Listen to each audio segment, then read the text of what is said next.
മാസങ്ങൾ നീണ്ട അന്വേഷണത്തിനൊടുവിൽ ചങ്ങലയിൽ ബന്ധിച്ച നിലയിൽ കണ്ടെത്തിയ മൃതദേഹവുമായി ബന്ധപ്പെട്ട കേസിൽ വഴിത്തിരിവുണ്ടായിരിക്കുകയാണ്. സംസ്ഥാന ഹൈവേക്ക് സമീപം പുനലൂർ മുക്കടവ് ആളുകേറ മലയിൽ ആണ് സംഭവം ഉണ്ടായിരുന്നത്. ഒരു മൃതദേഹം ചങ്ങലയിൽ ബന്ധിച്ച നിലയിൽ കണ്ടെത്തുകയായിരുന്നു. കേസിൽ പ്രതിയെന്ന് സംശയിക്കുന്നയാളെ പോലീസ് ഇപ്പോൾ തിരിച്ചറിഞ്ഞു എന്നാണ് റിപ്പോർട്ട്. ആലപ്പുഴ സ്വദേശിയായ ആനിക്കുട്ടൻ എന്ന പാപ്പരാണ് പ്രതിയെന്ന പോലീസ് സംശയിക്കുന്നത് കൊണ്ട് തന്നെ ഇയാളെ കണ്ടെത്താൻ പോലീസ് ലുക്കൌട്ട് നോട്ടീസ് പുറത്തിറക്കിയിരിക്കുകയാണ്. ഇയാളുടെ ഫോട്ടോകൾ അടക്കം വിശദ വിവരങ്ങൾ പോലീസിന് ലഭിച്ചു കഴിഞ്ഞു. ഒരാഴ്ച പഴക്കമുള്ള മൃതദേഹം സെപ്റ്റംബർ 23-നാണ് കണ്ടെത്തിയത്. തുടക്കത്തിൽ അന്വേഷണം പ്രതിബന്ധങ്ങൾ നിറഞ്ഞതായിരുന്നു. മൃതദേഹം ബന്ധിച്ചിരുന്ന ചങ്ങലയുടെ ഉറവിടം അറിയുന്നതിന് വേണ്ടി പോലീസ് ആദ്യം ശ്രമം നടത്തി. ചങ്ങല മോഷണം പോയിട്ടുണ്ടോ എന്ന് അന്വേഷിച്ചു. എന്നാൽ മൃതദേഹത്തിന് സമീപത്ത് നിന്ന് കണ്ടെത്തിയ പെട്രോൾ കന്നാസ് പോലീസ് അന്വേഷണത്തെ ശരിയായ ദിശയിലേക്ക് വഴി തിരിച്ചുവിടുകയായിരുന്നു.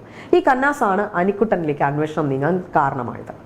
ചങ്ങല കൂടാതെ ഒഴിഞ്ഞ കന്നാസ്, കുപ്പി, കീറിയ ബാഗ്, കത്രിക തുടങ്ങിയവയും പ്രധാന തെളിവുകളായി കിട്ടിയിരുന്നു.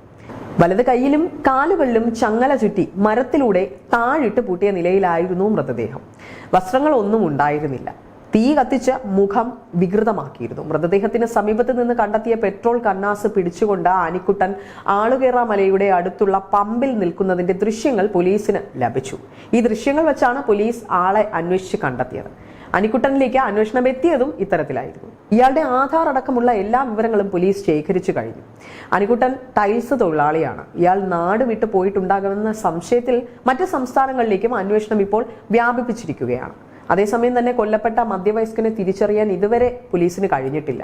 DNA പരിശോധന നടത്തിയിരിക്കുകയാണ്. കണ്ടെത്തിയ മൃതദേഹത്തിന് ഇടത് നെഞ്ചിൽ ആഴത്തിലുള്ള മുറിവുണ്ടായിരുന്നു. മുഖം ഉൾപ്പെടെ ശരീരഭാഗം ആസിഡ് ഒഴിച്ച് ഭാഗികമായി കത്തിക്കരിഞ്ഞ നിലയിലുമായിരുന്നു.